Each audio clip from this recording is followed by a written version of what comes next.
श्रीराजोवाच निशम्य देवस्वभटोपवर्णितं पत्याह किं तान् अपि धर्मराजः एवं हताग्नो विहतान्मुरारेर्नैदेशिकैर्यस्य वशे जनोऽयम्.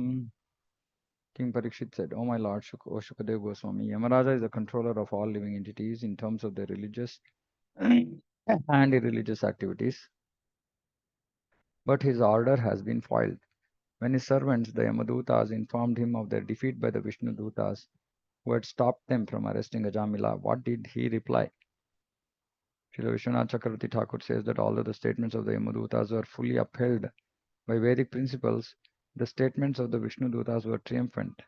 This was confirmed by Yamaraja himself. Yamasya devasya na dandabangah kutascha narshe shuta purva asit etanmune vrishchati loka samshayam nahi tvad anya iti me vinishchitam. O great sage, never before has it been heard anywhere that an order from Yamaraja has been baffled. Therefore, I think that people will have doubts about this that no one but you can eradicate. Since that is my firm conviction, kindly explain the reasons for these events. Shishikovacha Bhagavat Purushairajan Yamya Pratihatodhyamaha Patim Vignapayam Asur Yamam Samyamani Patim. Sri Shukadeva Goswami replied, "My dear king, when the order carriers of Yamaraja were baffled and defeated by the order carriers of Vishnu, they approached their master, the controller of Samyamani Puri and master of sinful persons, to tell him of this incident. Yamaduta Uchuhu Kati Santiha Shastaro Jivalokasya Vai Prabho Traividhyam Kurvatah Karma Falabhi Vyakti Hetavaha." The Yamaduta said, "Our dear Lord, how many controllers or rulers are there in this material world? How many causes are responsible for manifesting the various results of activities performed under the three modes of material nature?" So they're asking, how many controllers are there? How many causes are responsible? Meaning how many, same thing, how many people are responsible for giving karma phala? Vishwanath Chakravarti Thakur says that the Yamadutas were so disappointed that they asked their master, almost in great anger, whether there were many masters other than him. Furthermore, because the Yamadutas had been defeated and their master could not protect them, they were inclined to say that there was no need to serve such a master. If a servant cannot carry out the orders of his master without being defeated, what is the use of serving such a powerless master? So this is we understand the mood only when Acharyas reveal, almost in great anger. So they were also thinking, what is the use of serving such a master? यदिस्युर्बहवो लोके शास्तारो दण्डधारिणः कस्य स्यातां न वा कस्य मृत्युश्चामृतमेव वा. If in this universe there are many rulers and justices who disagree about punishment and reward, their contradictory actions will neutralize each other and no one will be punished or rewarded. Otherwise, if their contradictory acts fail to neutralize each other, everyone will have to be both punished and rewarded. So they're saying, if there are many rulers and justices, one will say punish, the other will say reward. Then the contradictory actions will neutralize. Otherwise, one will say punish, the other will also say punish. And then they'll get punished. One will say reward, the other will also say reward. So double reward. So like this, it will create chaos. Because the Yamadutas had been unsuccessful in carrying out the order of Yamaraja, they doubted whether Yamaraja actually had the power to punish the sinful. Although they had gone to arrest Ajamila following Yamaraja's order, they found themselves unsuccessful because of the order of some higher authority. Therefore, they were unsure of whether there were many authorities or only one. If there were many authorities who gave different judgments, which could be contradictory, a person might be wrongly punished or wrongly rewarded, or he might be neither punished nor rewarded. According to our experience in the material world, a person punished in one court may appeal to another. Thus, the same man may be either punished or rewarded according to different judgments. However, in the law of nature or the court of the Supreme Person of Godhead, there cannot be such contradictory judgments. The judges and their judgments must be perfect and free from contradictions. Actually, the position of Yamaraja was very awkward in the case of Ajamila because the Yamadutas were right in attempting to arrest Ajamila, but the Vishnu Dutas had baffled them. Although Yamaraja, under these circumstances, was accused by both the Vishnu Dutas and Yamadutas, he is perfect in administering justice because he is empowered by the Supreme Person of Godhead. Therefore, he will explain what his real position is and how everyone is controlled by the Supreme Controller, the personality of Godhead. Yeah. So there are no contradictory judgments in the Supreme Lord's court. So just that sometimes there will be some exceptions like this that happen. But generally it's a perfect system. किन्तु शास्त्रबहुत्वे स्यात् बहूनाम् इह कर्मिणां शास्त्रत्वम् उपचारो हि यथा मण्डलवर्तिनाम्. Ambadhutas continued. Since there are many different karmis or workers, there may be different judges or rulers to give them justice. But just as one central emperor controls different departmental rulers, there must be one supreme controller to guide all the judges. In governmental management, there may be department officials to give justice to different persons, but the law must be one, and that central law must control everyone. The Yamadutas could not imagine that two judges would give two different verdicts in the same case, and therefore they wanted to know who the central judge is. The Yamadutas were certain that Ajamila was the most sinful man, but although Yamaraja wanted to punish him, the Vishnudutas excused him. This was a puzzling situation that the Yamadutas wanted Yamaraja to clarify. अतस्त्वम् एको भूतानां शेश्वराणाम् अधीश्वरः शास्ता दण्डधरो नृणां शुभाशुभ विवेचनः. The supreme judge must be one, not many. It was our understanding that you are that supreme judge and that you have jurisdiction even over the demigods. Our impression was that you are the master of all living entities, the supreme authority who discriminates between the pious and impious activities of all human beings. तस्य ते विहितो दण्डो न लोके वर्तते धुना चतुर्भिरद्भुतैः सिद्धैराज्ञा ते विप्रलम्भिता. But now we see that the punishment ordained under your authority is no longer effective, since your order has been transgressed by four wonderful and perfect persons. The Yamadutas had been under the impression that Yamaraja was the only person in charge of administering justice. They were fully confident that no one could counteract his judgments, but now, to their surprise, his order had been violated by the four wonderful persons from Siddhaloka. Niyamanam tavadeshad asmabhiryatanagrahan vyamochayan patakinam chitva pashan prasahyate.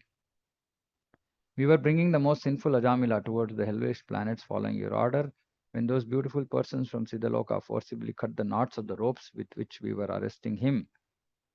Vishwanath Chakravarti Thakur remarks that the Yamadutas wanted to bring the Vishnu Dutas before Yamaraja. If Yamaraja could then have punished the Vishnu Dutas, the Yamadutas would have been satisfied. Tamste veditum ichchamo yadi no manyase kshamam Narayanetyabhihite Mabhair ityayayurtrutam. As soon as the sinful Ajamil uttered the name Narayana, these four beautiful men immediately arrived and reassured him, saying, Do not fear, do not fear. We wish to know about them from your lordship. If you think we are able to understand them, kindly describe who they are. The order carriers of Yamaraja, being very much aggrieved because of their defeat by the four Vishnudutas, wanted to bring them before Yamaraja and, if possible, punish them. Otherwise, they desired to commit suicide. Before pursuing either course, however, they wanted to know about the Vishnu Dutas from Yamaraja, who is also omniscient. Sri Badarayanyar Uvacha Iti Deva Sab Aprishtaha Raja Samyamano Yamaha प्रीतः स्वधूतान् प्रत्याह स्मरन् padambujam harehe. Sri Shukadeva Goswami said, thus having been questioned, Lord Yamaraja, the supreme controller of the living entities, was very pleased with his order carriers because of hearing from them the holy name of Narayana. He remembered the lotus feet of the Lord and began to reply. Srila Yamaraja, the supreme controller of the living entities in terms of their punya and papa, was very pleased with his servants because they had chanted the holy name of Narayana in his dominion. Yamaraja has to deal with men who are all sinful and who can hardly understand Narayana. Consequently, when his order carriers uttered the name of Narayana, he was extremely pleased, for he also is a Vaishnava. Yama uvacha paro madanyo jagatastushascha otam protam patavad yatra vishvam yadam shatosya tithiti janmanasha nasyo tavad yasya vashe cha lokaha. Yamaraja said, my dear servants, you have accepted me as the supreme, but actually I am not. Above me and above all the other demigods, including Indra and Chandra, is the one supreme master and controller. The partial manifestations of his personality are Brahma, Vishnu, and Shiva, who are in charge of the creation, maintenance, and annihilation of this universe. He is like the two threads that form the length and breadth of a woven cloth. The entire world is controlled by him, just as a bull is controlled by a rope in its nose. The order carriers of Yamaraja suspected that there was a ruler even above Yamaraja. To eradicate their doubts, Yamaraja immediately replied, yes, there is one supreme controller above everything. Yamaraja is in charge of some of the moving living entities, namely the human beings. But the animals who also move are not under his control. Only human beings have consciousness of right and wrong. And among them, only those who perform sinful activities come under the control of Yamaraja. Therefore, although Yamaraja is a controller, he is only a departmental controller of a few living entities. There are other demigods who control many other departments, but above them all is one supreme controller, Krishna. Ishvara Parama Krishna Sachidananda Vigraha. The supreme controller is Krishna. Others who control their own departments in the affairs of the universe are insignificant in comparison to Krishna, the supreme controller. Krishna says, Matta Parataram Nanyat Kinchidasti Dhananjaya. My dear Dhananjaya, no one is superior to me. Therefore, Yamaraja immediately cleared away the doubts of his assistants, the Yamadutas, by confirming that there is a supreme controller above all others. Srila Madhvacharya explains that the words Otam Protam refer to the cause of all causes. The Supreme Lord is both vertical and horizontal to the cosmic manifestation, uh, meaning he is the foundation or he is the basis for holding up the whole universe. This is confirmed by the following verse from the Skanda Purana. Like the two threads, horizontal and vertical, of which a quilt is manufactured, Lord Vishnu is situated as the vertical and horizontal cause of the cosmic manifestation. Yo namabhirvachi janam nidhayam badnati tantriam ivadamabhirgaha yasmai balim ta ime nama karma nibandha baddhaschakita vahanti. Just as the driver of a bullock cart ties ropes through the nostrils of his bulls to control them, the Supreme Lord binds all men through the ropes of his words in the Vedas, which set forth the names and activities of the distinct orders of human society. Brahmana, Kshatriya, Vaishya, Shudra. In fear, the members of these orders all worship the Supreme Lord by offering him presentations according to their respective activities. Supreme Lord binds all men through the ropes of his words in the Vedas, which is Varnashrama. In fear of being punished for not following those orders, members of the Varna and Ashrama worship the Lord by offering him presentations according to their respective activities. In this material world, everyone is conditioned regardless of who he is. One may be a human being, a demigod, or an animal, tree, or plant, but everything is controlled by the laws of nature. And behind this natural control is the Supreme Lord. This is confirmed by Bhagavad Gita. Maya Dyakshena Prakriti Suyate Sacharacharam. The material nature is working under my direction and producing all moving and non-moving beings. Thus, Krishna is behind the natural machine which works under his control.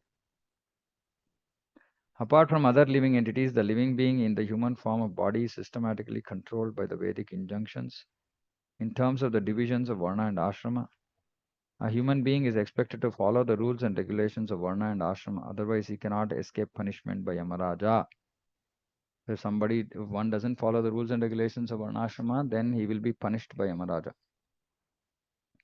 The point is that every human being is expected to elevate himself to the position of a Brahmana, the most intelligent man, and then one must transcend that position to become a Vaishnava. This is the perfection of life.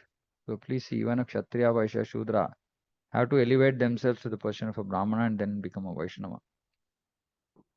The Brahmana, Kshatriya, Vaishya and Shudra can elevate themselves by worshipping the Lord according to their activities.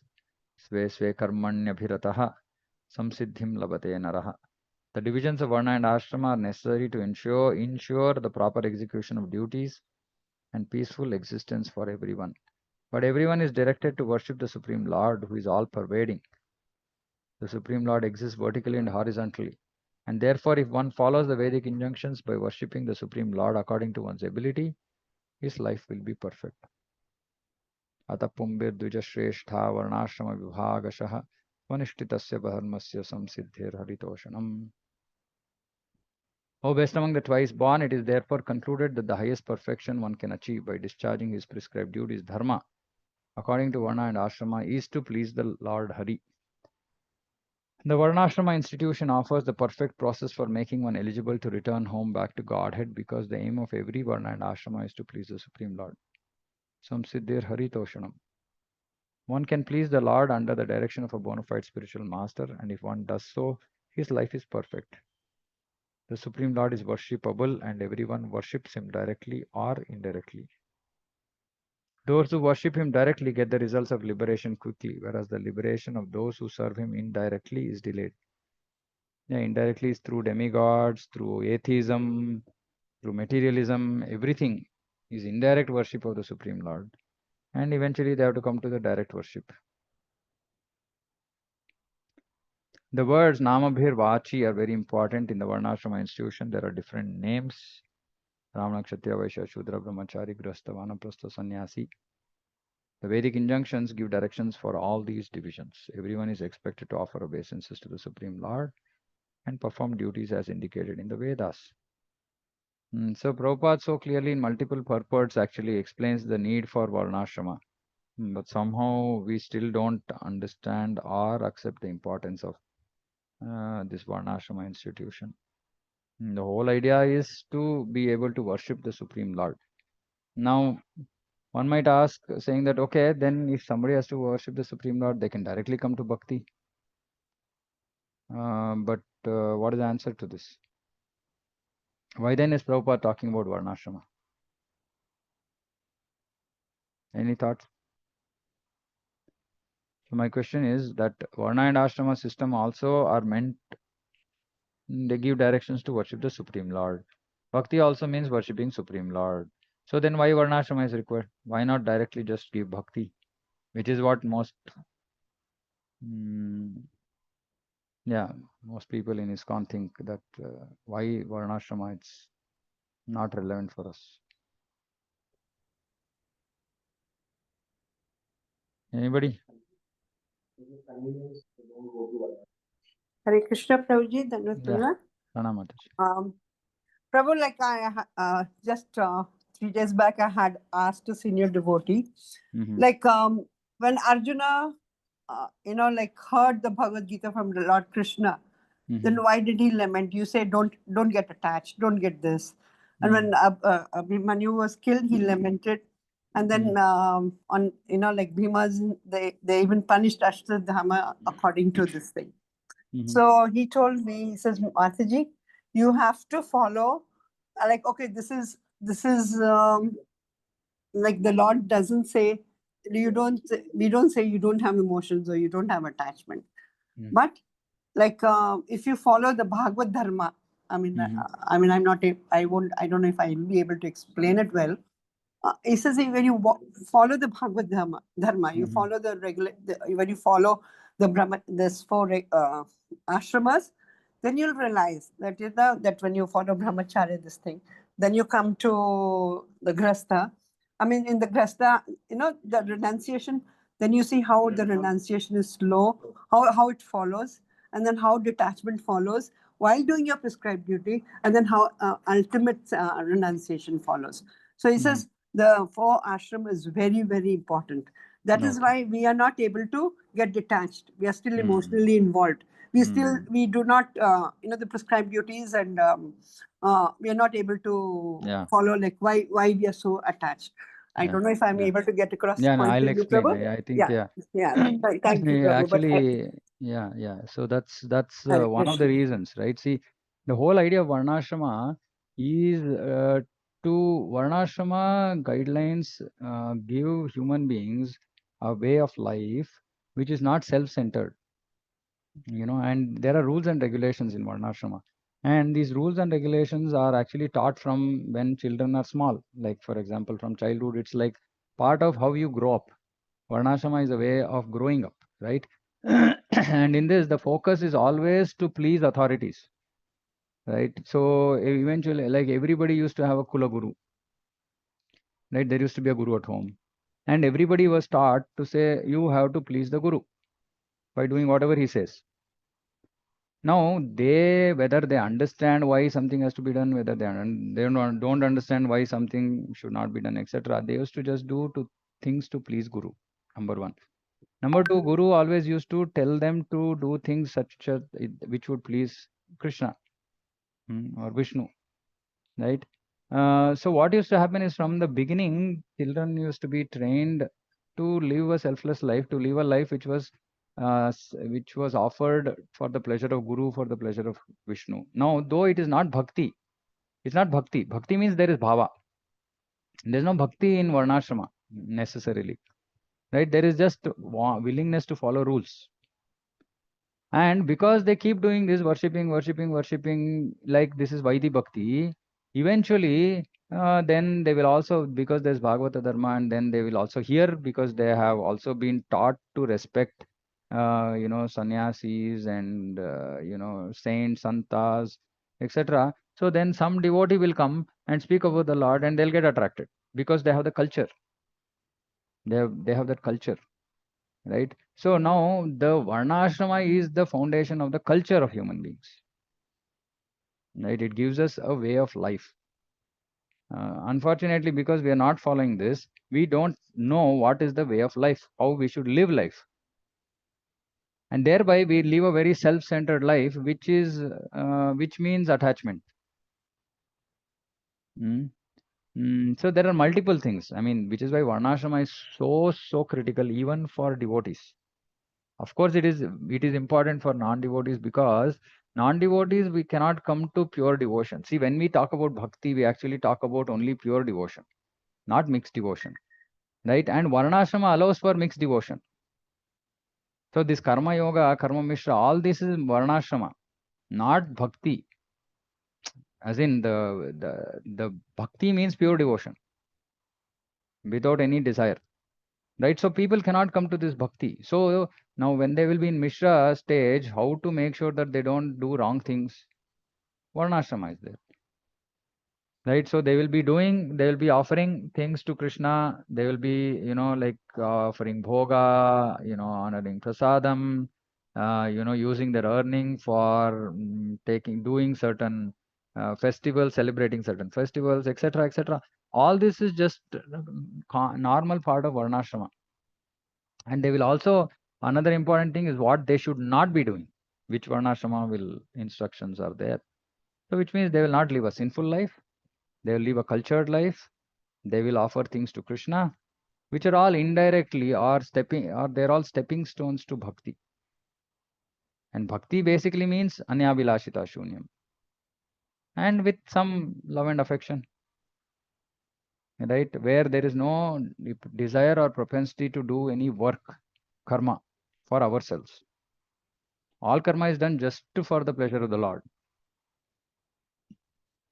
So Varnashrama is the foundational institution, right? And Prabhupada actually has highlighted this in my multiple purports, but unfortunately somehow in ISKCON, among ISKCON leaders, They are not able to appreciate this, the need for this.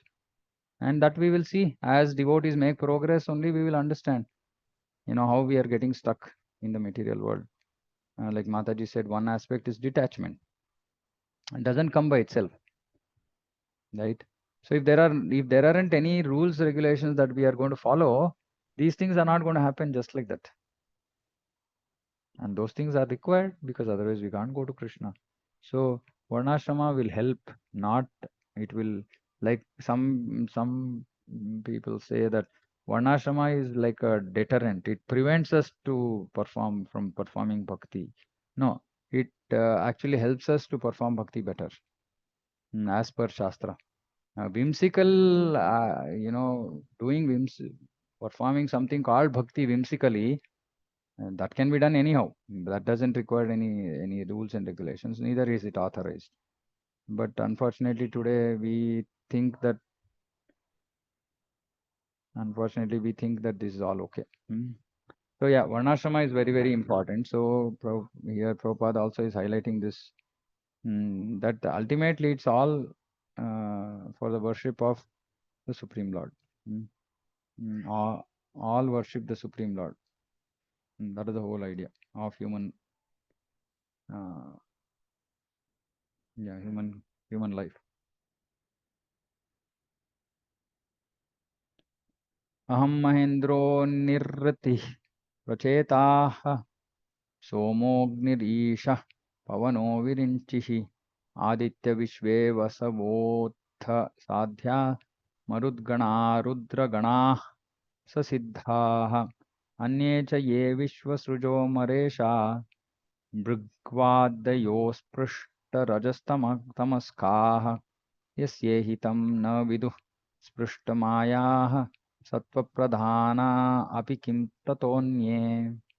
ऐ यमराज, इंद्र, निरुति, वरुण, चंद्र, अग्नि, शिव, पवन, ब्रह्मा, सूर्य, विश्वासु, 8 vasus, sadhyas, maruts, rudras, siddhas, marichi, and other great rishis engaged in maintaining the department affairs of the universe, as well as the best of the demigods headed by Brihaspati and the great sages headed by Bhrigu, are all certainly freed from the influence of the two base material modes of nature, namely passion and ignorance. Nevertheless, although we are in the mode of goodness, we cannot understand the activities of the Supreme Lord. What then is to be said of others who, under illusion, merely speculate to know God? So, very important to understand that, just by being in the mode of goodness, we cannot understand Krishna. Krishna is saying, Janma karma cha me divyam evam yo veti tattvataha. So, we cannot just by being in the mode of goodness, we cannot understand Supreme Lord. We have to come to the mode of transcending goodness, right? Traigunya Vishaveda Nistraigunya Bhava Arjuna. Everybody else can only just speculate. The men and other living entities within this cosmic manifestation are controlled by the three modes of nature. For living entities controlled by the base qualities of nature, which are passion and ignorance, there is no possibility of understanding God. So which is why we have to at least come to goodness. At least come to goodness, because in passion and ignorance, it's just not possible at all. Even those in the mode of goodness, like the many demigods and great rishis, cannot understand the activities of the Supreme Lord. Now, cannot understand means cannot understand fully. They can understand to some extent. As stated in the Bhagavad Gita, one who is situated in devotional service of the Lord is transcendental to all material qualities.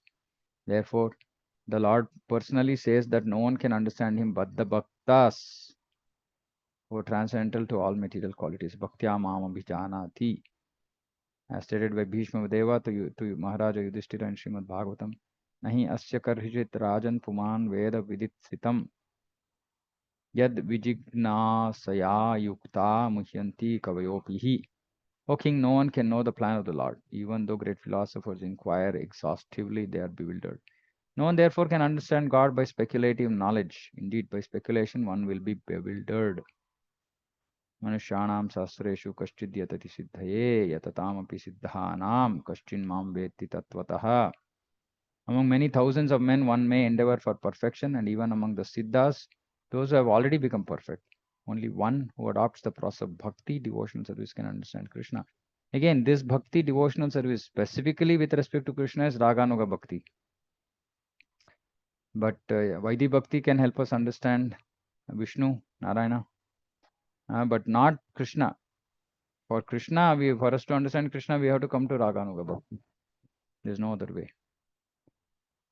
So we have to understand that just same word bhakti has different means different things, in different contexts.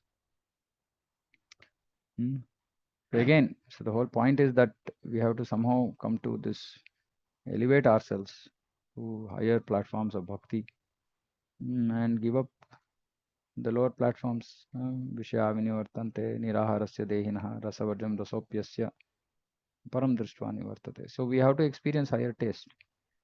And there are so many activities in Krishna consciousness which can give us the higher taste. For example, Rath Yatra. Right. So, but we have to engage in services in the right mood, not just enjoying mood.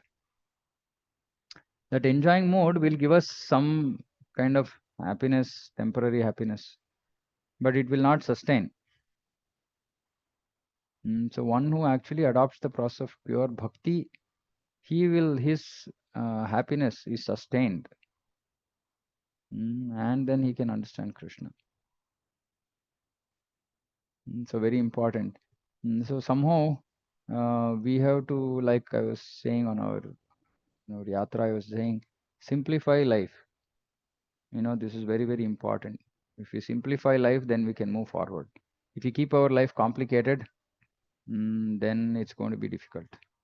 Um, so, for example, our the way of life, all aspects of our life, like we discussed, we have to just try and keep it simple. Keep it simple. Then don't engage in activities which are in the mode of passion and ignorance. Try not to engage. And if we don't have the natural taste, or if we have a natural taste still for lower activities in the lower modes, then somehow engage in activities of higher modes, or engage in activities of bhakti, which attract you. And slowly, steadily stop those lower activities. So this is important for us to make progress.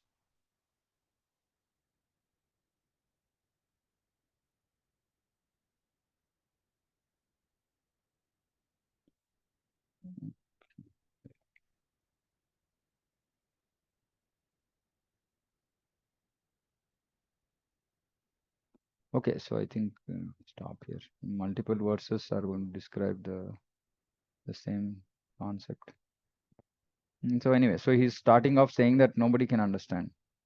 Even those who are in the mode of goodness cannot understand the activities of Supreme Lord, which means that we have to transcend the mode of goodness, come to Shuddha Sattva, and then only we can understand the Supreme Lord. So for which we have to work hard to get over the lower modes. Yeah, so I'll stop here if there are any questions, comments. Hare Krishna, Prabhu. Yeah, Rohini Mataji had her hand up before also, so Okay. let her ask. Yeah, Rohini Mataji. Hare Krishna, Prabhu. Hare Krishna. Pranam. Any practical tips, Prabhu, how to upgrade to the lower modes to spiritual activities? Because Yeah, so mind has a taste for the sense gratification, but it has a still developing taste for spiritual activities. yeah, so see, one of the important things that we have to understand is the more, like Krishna says in Bhagavad Gita, second chapter, right? The more you fuel the lower modes, the more difficult it will be for us to develop higher taste. So we should stop fueling the lower modes. So for example, I mean, yeah, I mean everything, right? Like I've been talking about this before. If somebody likes buying clothes, like I said, if you buy cloth, with every cloth you buy for yourself, buy something for Krishna. right? So that will keep purifying us over a period of time. Then we will stop buying clothes for ourselves. Somebody has the desire to spend money for some things. Whenever you spend money for yourself, spend money for Krishna. Same amount. If you spend 10,000 for yourself, spend 10,000 for Krishna. Right? Now, see, somehow we have to, the lower modes will not go up by themselves. Require some work. That work is actually forcefully aligning ourselves to do some Krishna conscious activity with every sense gratificatory activity we do. That is one way to do it. Second way is just by hearing over a period of time will cleanse. But that is difficult. And third, more powerful way is to just engage as much as possible in Krishna consciousness. Now, this will not happen if we are on our own. If we are independently living our life, it won't happen. Um, so we have to be in the association of devotees, be part of some preaching program, temple activities, be under some authority who will pull us and give us so much activity, so much service that we don't have time to even think of material activities. Then automatically will come out. But we use our free will. Even if somebody is giving us service, we use our free will and say, no, no, no, I'm busy. I have to do this, I have to do that, I have to go there, which are all material activities. That means that willingly we are saying, no, no, I don't want to give up the lower modes. So then we have to think in those situations whether why am I pulling myself down? If at all I can simply accept the instructions of the authorities, then I can move. We can make progress. We see that actually. I see that all the time. Devotees don't want to make progress actually. In the sense they want to make progress, but they're not able to understand that the decisions that they're taking is not going to help them make progress. So they don't want to surrender to authority. They don't want to accept instructions. They don't want to take up service beyond their comfort zone. All this means that we want to just remain in our lower modes. Even after all that, still the lower modes will trouble us. They're very powerful. Even if you're engaging full time in devotion, still lower modes will trouble us. In those little time that we have, where we might not be doing any specific devotional activity. So it's not easy. Getting over all this is not easy unless we are mission oriented. Like Prabhupada says in Bhagavad Gita purport, saying that one should have military discipline. So yeah, tough but not impossible. If we follow the process, then we can. Thank you, Prabhu. Yeah, yeah, Vamshi Prabhu. Hare Krishna, Prabhu. Yeah. Prabhu, in the last sloka, it was mentioned that, people who are in the mode of passion and ignorance, it leads to an illusion as well, right? So, Sorry, what is that? What is that? I didn't hear the last part. Yeah. It was also saying that even though we are doing bhakti, there will be a lot of illusion. Oh, yeah. Illusion in the lower modes. In the lower modes. Considering our situation right now, or my situation at least, Prabhu, I'm just trying to understand that there is a influence of passion and ignorance also, and hence whatever we are understanding and when we are doing bhakti, is it all we are not able to understand, or like we are speculating that we have understood? What is it like, Prabhu? Yeah, everything is possible. Sometimes you're not understood. We are speculating. Sometimes you understood, but we don't want to follow. So everything is possible. See, the illusion basically, and illusion will not be in all aspects of our life, in all aspects of bhakti. In some areas, we'll be under more illusion, where we have more attachment. If you have more attachment, then we'll be under more illusion. Anyway, see, we don't have to get confused about these things. The basic point is that we are driven by our lower modes, which manifests as Hridaya Dorbalyam, weakness of heart, to follow bhakti, rules of bhakti. That's all. right? So how will we get over this illusion? Like I said, simply follow instructions, whether you like it or not. That's all. It'll help us overcome. Okay, Prabhu. Understood. Yeah. Okay, anything else? Hare Krishna, Prabhu. Hare Krishna. Prabhu. In one of the purports, while we were discussing today, Yeah. you have stated that we have to elevate ourselves from the four varnas to the Vaishnava level. Yeah. What is the difference between the Brahmana and the Vaishnava? Yeah. Yeah. So Brahmana is just one who knows that Brahman, meaning one who understands transcendence. One who knows that he's not the body, he's spirit, soul. He's a Brahmana. And who lives according to that, right? So he is equipoised. He's not affected by happiness, distress.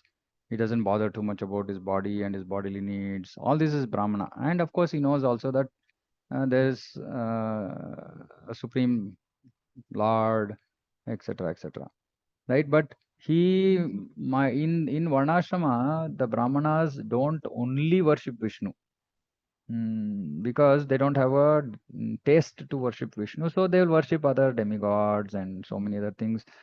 So Brahmana is Patan, Patan, Yajan, Dana, Pratigraha. So he studies Shastra, he teaches Shastra, he does Yagna, he teaches others to do Yagna, he accepts charity, he gives charity, and so it's a very pious life, right? But Vaishnava means worshipping Vishnu above everything. He might even transcend the rules of Brahmana, meaning it's an exalted state where a person, human being, is actually worshipping Lord Vishnu and only Lord Vishnu. That is Vaishnava. Vaishnava has to be a Brahmana in the sense that he should also have come to the stage of understanding I'm not the body, I'm spirit, soul, that he be equipoised. This is called Brahma Bhuta platform. So Vaishnava is built in Brahmana. That's why Prabhupada is saying everybody, even if somebody is in Kshatriya, Vaishya, Shudra, they have to elevate themselves to the Brahmana platform and then elevate themselves to Vaishnava. So the way it works in current situation is that one starts practicing bhakti, and by the practice of bhakti, one transcends the lower modes, meaning one moves from tamoguna to rajoguna to satvaguna. No, so for some time, devotees will be in doing Vaishnava practice, but in Sattva Guna only. Meaning they have not developed any higher taste for Krishna Bhakti. But they're following rules and regulations, they were doing everything, but living strict Brahminical life and also living like doing bhakti activities. And then eventually they will transcend everything and only do things which are only connected to bhakti. So that is why that takes some time. And most devotees, for a large part of their existence, will be influenced by passion, ignorance, and simultaneously doing bhakti. So our stage should be first stage is as soon as we come to bhakti, we are in mode of passion and or ignorance, and we are doing bhakti.